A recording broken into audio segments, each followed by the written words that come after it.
Selamat berjumpa kembali dalam kisah Santo Santa. Hari ini kita akan membahas atau menceritakan Santo Dominikus pengaku iman.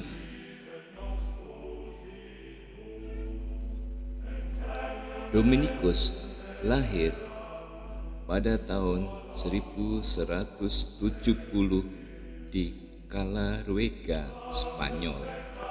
Orang tuanya Don Felix de Guzman dan Joanna dari Aza dikenal sebagai bangsawan Kristen yang saleh dan taat agama. Joanna, ibunya, kemudian dinyatakan gereja sebagai beata. Kakaknya Manes dan Antonio mencurahkan hidupnya bagi Tuhan dan gereja sebagai imam. Dua orang keponakannya menjadi imam dalam ordo religius yang didirikannya, Ordo Dominikan. Manes di kemudian hari digelari beato karena kesucian hidupnya dan pengabdiannya yang tulus kepada Tuhan dan gereja. Masa kecil dan mudanya ditandai dengan kesucian dan semangat belajar yang tinggi. Pendidikan awalnya ditangani langsung oleh pamannya yang sudah menjadi imam. Dominikus kemudian melanjutkan studinya ke sekolah katedral Valencia. Pada umur 24 tahun, ia masuk biara di Osma dan tak lama kemudian ditahbiskan menjadi imam. Karier imamatnya dimulai di Osma, didukung oleh doa kontemplatif yang sungguh mendalam. Doa kontemplatif ini yang melahirkan cinta yang tulus kepada umatnya. Karya apostoliknya dimulai sejak tahun 1203 ketika aliran bid'ah Albigensianisme melancarkan serangan terhadap kebenaran iman gereja. Waktu itu Dominikus bersama uskupnya Diogo de Azevedo sedang dalam perjalanan ke Denmark untuk melaksanakan suatu misi diplomatik bagi Raja Alfonso IX tahun 1188 sampai 1230. Albigensianisme yang lahir pada awal abad ke-13 di kota Albi, Prancis Selatan ini merongrong ajaran iman yang benar. Aliran ini mengajarkan bahwa segala yang jasmaniah itu jahat.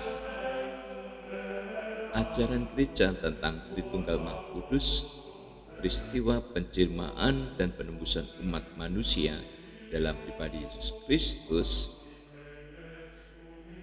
diingkarinya.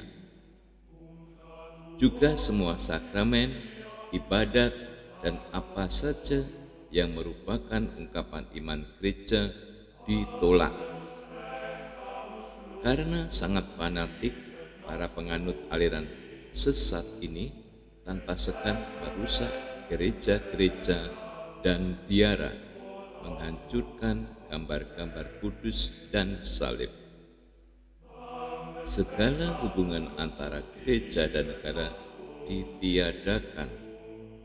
Mereka sangat terampil dalam menyebarkan ajarannya sehingga menarik begitu banyak umat menjadi pengikut. Terdorong oleh desakan batin untuk memberantas pengaruh jahat aliran sesat ini, Dominikus mendapat ilham untuk mendirikan sebuah tarekat religius yang lebih memusatkan perhatian pada soal pewartaan sabda.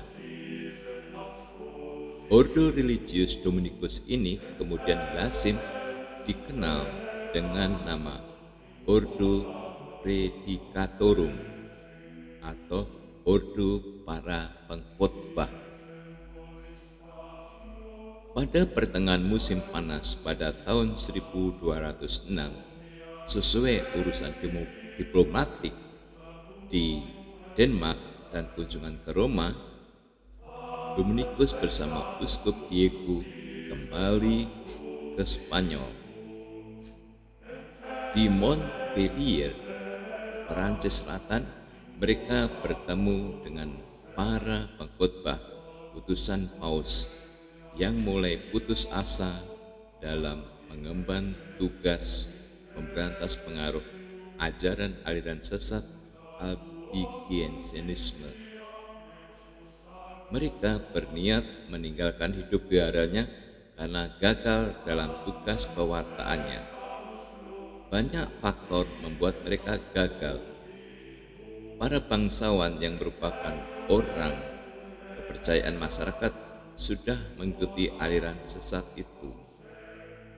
Jumlah imam sangat sedikit dan tidak disiapkan dengan baik dalam hal cara mewartakan Injil. Padahal para pewarta ajaran sesat itu sangat terampil dan menyebarkan ajarannya. Faktor kegagalan yang lain datang dari kalangan Uskup Perancis Selatan itu sendiri. Mereka acuh tak acuh terhadap bahaya yang menggoncang ajaran iman yang benar dan lebih getol dalam hal duniawi. Menghadapi keputusasaan para utusan Paus, Uskup Diego dan Dominikus menasihati mereka untuk terus mewartakan Injil Kristus meskipun banyak rintangannya. Mereka dinasihati agar meniru teladan para rasul dalam pewartaan Injil, memasuki pelosok-pelosok dengan berjalan kaki tanpa membawa uang dan makanan, dan bergaul rapat dengan rakyat yang sudah sesat. Diego dan Dominikus dengan setia menemani mereka dalam kegiatan pewartaan itu. Hasil yang dicapai uskup lumayan, meskipun masih ada juga kegagalan.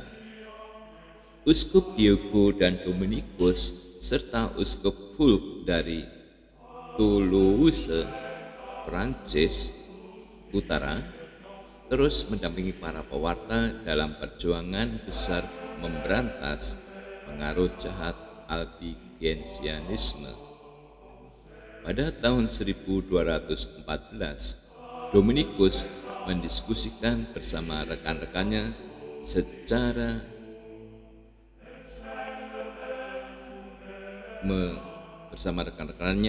rencana mendirikan sebuah tarekat religius. Rencana ini didukung dan mulai dilaksanakan tahun berikutnya bersamaan dengan pemberian hadiah sebuah rumah besar oleh Petrus Celia dari Toulouse. Uskup Felix memberi restunya. Pandangan hidup yang dianut Ordo Dominikan yang dikenal dengan nama Ordo Predicatorum atau Ordo Pengkhotbah ini merupakan sesuatu yang belum dikenal pada masa itu.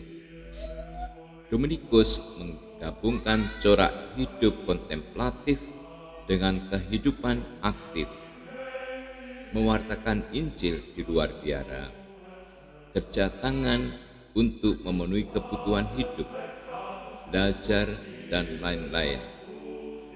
Misinya sungguh-sungguh merupakan sesuatu yang baru, karena pada masa itu hal pewartaan adalah tugas khas pada uskup. Dengan kekhasan ini, Dominikus bermaksud memberikan gereja suatu ordo religius imam yang berbobot dan handal. Restu atas berdirinya Ordo Dominikan ini diperoleh ketika Dominikus bersama uskup mengikuti Konsili Lateran IV di Roma pada tahun 1215. Sri Paus Innocentius III yaitu tahun 1198 sampai 1216 berjanji menubuhkan ordo itu apabila Dominikus sudah memiliki suatu aturan hidup membiara yang terbukti ampuh dan sebuah gereja sebagai tempat misa kudus dan upacara lainnya. Kedua tuntutan Paus ini akhirnya terpenuhi. Dominikus bersama rekan-rekannya sepakat memilih aturan hidup Santo Agustinus dan menyusun konstitusi ordo mereka. Uskup Zug mempercayakan gereja Santo Romanus di Toulouse kepada Dominikus. Di samping gereja itu, Dominikus mendirikan rumah biaranya yang pertama. Kekhasan Ordo Dominikan ini diperkuat oleh suatu pengalaman mistik. Ketika berdoa di Basilik Santo Petrus di Roma, Dominikus mengalami penglihatan berikut. Santo Petrus dan Paulus mendatangi Dominikus.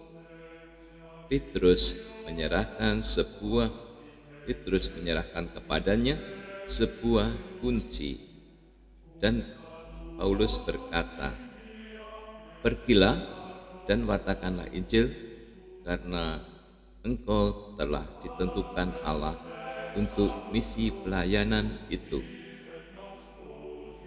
Kecuali itu, dalam penglihatan itu pun Dominikus menyaksikan para imamnya mewartakan Injil ke seluruh dunia.